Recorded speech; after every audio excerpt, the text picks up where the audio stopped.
tenho pauta quente sobre isso aqui. Tem um assunto delicado sobre isso. Agora há pouco, o Charles do Bronx bateu um papo com o nosso colega Diego Ribas, da AG Fight, e o Charles do Bronx assumiu que abandonou a estratégia, Léo. O danado do frontal não saiu, LA. Cadê o frontal? Charles do Bronx dizendo que mudaria tudo. Antes do comentário de vocês, eu vou ler a aspa dele para contextualizar tanto para vocês quanto para o chat. Mudaria tudo, não em treinamento, mas na luta. Tudo que eu treinei eu não botei em prática. Não fiz nada do que eu treinei. São muitos anos ali dentro, nunca tinha sido nocauteado daquela forma, é verdade. É complicado demais. São muitas coisas que envolvem uma disputa de títulos, uma oportunidade. MMA é tudo muito imprevisível. Ah, Charles, mas nem tanto, né? Enfim, finalizando as aspas, ele diz: ele teve um momento feliz, fez o trampo melhor que o meu, dentro da estratégia que ele fez e se tornou campeão. Charles do Bronx assumindo que fugiu da estratégia. O Léo Guimarães chamou a atenção para a próxima luta de Norma Dumont, falando sobre estratégias da Chutebox Diego Lima. Muita gente, inclusive aqui no nosso chat, gosta de gongar o pensamento Chutebox de traçar lutas. O Charles do Bronx aparecendo e assumindo, o LA, quero te ouvir primeiro, assumindo que ele fugiu da estratégia e isso tem sido notabilizado desde a derrota, né? O tal frontal que o Diego Lima pediu tanto não saiu, LA. Cara, assim, o que eu acho que aconteceu naquela luta contra o Tupuri é que o Charles acabou fazendo o que ele sempre faz. Eu acho que é aquele negócio, né? Ele não fugiu da natureza agressiva dele que ele sempre mostrou, ao longo da carreira dele. É, Essa entrevista do Charles diz muito que a estratégia não era essa, né? Que eles queriam um ritmo um pouco mais travado, não ir para trocação franca com o Tupuria. Aí ele fala aí, né, que a estratégia era bater e sair, pisar no joelho e tal. De fato, né, tentar minar o Tupuria na longa distância aos poucos. E acabou que ainda no primeiro round, com 2 minutos e meio de luta, ele partiu para cima. Ele já tinha acertado uma cotovelada ainda nas primeiras trocas de golpe. Imagino que isso, talvez até inconscientemente, tenha passado a mensagem para ele que, pô, se eu acertei o golpe uma vez, eu consigo encaixar de novo e da próxima vez vai machucar e tal. Talvez, eu tô aqui, né, imaginando. Fato é que não deu certo, tomou uma porrada muito forte, já caiu nocauteado com um golpe só na realidade.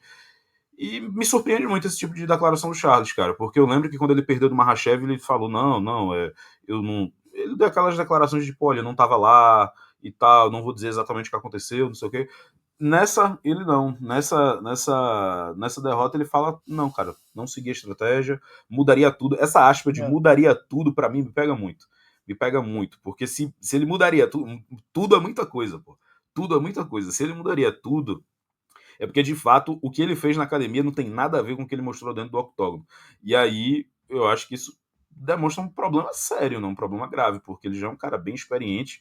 E se, de fato, nada do que ele treinou, ou pouquíssimo do que ele treinou, foi mostrado, não sei, cara, talvez seja, de fato, o momento dele sentar, dar uma descansada e, enfim, reavaliar o que é que ele vai fazer no próximo combate. Perfeito, é lei. E ele fala sobre imprevisibilidade, Léo, mas é um esporte de alto nível, né? Dentro do previsível, a gente tem, por exemplo, a Fightnet se destacando muito com o que dá para prever, né, Léo? Sim, pois é, cara. E eu queria que ele tivesse falado, né, o que que fez ele mudar de estratégia, porque se ele treinou tanto isso que ele tá falando de chutar, de frontal, chute na perna, joelhada, blá blá blá, todas essas coisas, e ele começou fazendo isso, você percebe que nos primeiros segundos de luta ele começa chutando com o frontal, começa, né, a fazer o que ele falou que treinou. Eu queria entender o que que fez ele mudar. E depois, assim que a luta acabou, uma das coisas que eu pensei foi, pô, o Charles se frustrou com alguma coisa. E aí, isso que eu queria ter, que eu queria que ele tivesse falado. Se foi o corte no supercílio, se foi o Topuria ali raspando e quedando ele, né? Tipo, impedindo a queda dele, depois quedando de novo o Charles. Se alguma coisa frustrou ele ali, e aí, né, ele entrou no automático, entende?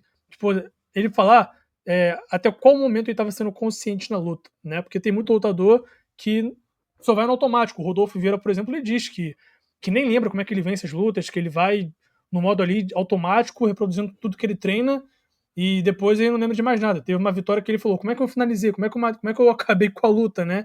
Então a adrenalina dos lutadores mexe muito com essa parte estratégica. E o que você falou, o Velber, o Fight Nerds tem essa coisa de prever, Permita-me de analisar. discordar. Permita-me discordar. Eu discordo muito da ideia de que a adrenalina faz com que o automático ganhe luta. Só que o automático, na minha modesta opinião, ele é fruto de muito tempo de treino. E treino é estratégia. Então, talvez sei lá, o Jonathan diz que ele não percebe a estratégia sendo aplicada, mas é uma estratégia repetida muitas vezes. É, Tem lutador que respeita tanto o treino que faz sem sim, pensar, sim, mas não é um sim. sem pensar inconsequente, de vou entrar É, na adrenalina da luta, é um sem pensar na adrenalina do que já foi treinado e repetido muitas vezes na isso, academia. isso. É porque, tipo assim, não adianta nada o Charles treinar a vida toda como ele pra só nesse camp ele preparar chute frontal, joelhada, né? E realmente é isso que você tá falando. Não aconteceria ele fazer isso que ele treinou. Mas o que você pautou foi muito bem sobre a Fight Nerd, se preparar, estudar e analisar. E a Shootbox contratou esse Henrique Oraguchi, né? Que ele é o scout dos caras. Ele fala que tá mapeando os adversários do Shootbox, né? Ele tá tendo algum sucesso, sim, mas, enfim, não é todo mundo que consegue realmente seguir o que o scout, o que o responsável por analisar, leva para eles, né? A Fight Next tem uma equipe que faz isso, a Shootbox tem agora o Henrique, e acredito que outras pessoas, mas não é todo mundo que tem êxito em seguir essas coisas que são passadas, né? Cara, Esse é eu. o Super Lutas News, vai, Eliar. Não, cara, eu acho que uma coisa que eu já percebi, que eu acho que todo mundo que acompanha MMA há um certo tempo já percebe, é que existem certas tendências que são muito difíceis de você tirar de alguns lutadores. Eu acho que vai além de uma questão específica daquela luta, sabe? Eu acho que é uma coisa que precisa ser trabalhada com muita intensidade. Pô, a gente vê certos lutadores, existem alguns lutadores que você sabe exatamente, a gente que não é lutador, que não é técnico, que só acompanha o esporte, a gente sabe exatamente a estratégia que se segue para vencer esses caras. Pô, os irmãos Dias, o Nate Diaz principalmente, ficou anos todo mundo sabendo, cara, quer vencer do Nate Diaz, chuta a perna dele. Porque ele não bloqueia chute, ele não se movimenta muito. Se você for mais forte que ele, vai pra luta agarrada, mesmo ele sendo faixa preta de jiu-jitsu. Se você conseguir se virar, você consegue pegar as costas dele e quedar. E um montão de gente venceu deles fazendo essa mesma coisa. Você vê a luta do Rafael dos Anjos contra o Nate Diaz, é Pô, tá praticamente a mesma maluco. coisa que. É isso, ele é chute na perna e colocar pra baixo e conseguir sobreviver É dentro uma da guarda. aula de MMA essa luta, velho. Não, a mesma coisa que o Benson Henderson tinha feito com o Nate Diaz, sei lá, 5 anos antes. Existem alguns atletas, existem algumas tendências, na verdade, que são muito chatas de você conseguir tirar. E eu acho que no caso do Charles é esse mesmo. Eu tenho certeza que todos os dias eles treinaram, ó, é frontal, é pisão no joelho, é movimentação e tal. Só que na hora, os instintos do cara acabam sobressaindo. E eu acho que é uma coisa de fato, ser muito insistente. Eu não acho que um camp resolve essas coisas, sabe? Até porque o próprio caso do Charles é um bom exemplo. Se a gente olha, por exemplo, o que o Islam fez com o Charles, o que o Tsarukian fez com o Charles e até o que o Paul Felder fez com o Charles, são coisas semelhantes, de, tipo assim, entra no jogo do cara, coloca ele contra a grade, faz ele cansar, você vai ter que defender muita tentativa de finalização, mas se você aguentar esses 7, 8 minutos de pressão, talvez você ganhe. E deu certo para esses três lutadores. Só que nenhum deles tinha tido sucesso contra o Charles em pé, da forma como o Topuria teve. De pegar e nocautear, sabe? Então, sei lá, eu imagino que a questão de camp é camp, cara. É treino a treino. E. Porque são tendências, cara. Tendências são difíceis de você passar num camp de 2, 3 meses.